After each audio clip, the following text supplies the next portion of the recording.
Okay, we are going to change the battery for this car key Ford Kuga.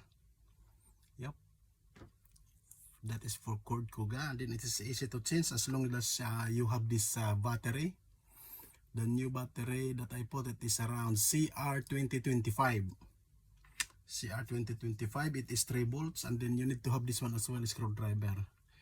Okay, let's start. Just press this one and then open like that. Look, it's open.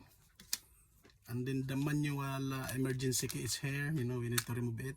Yep, this is only for emergency. And use this screwdriver to put this one on the hole. Look, and then press like that. Yep. It's difficult. Yeah. Oh, look. Ayun, umangat na siya.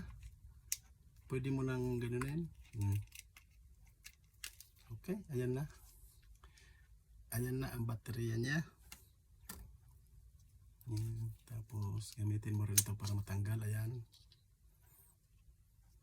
Ang original na battery, it is 3 volts CR2032, but it is the same 3 volts.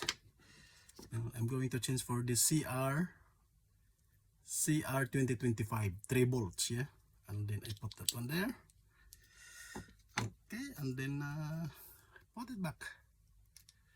It's quite easy. Look, it's back already, and then put it back this emergency key as well.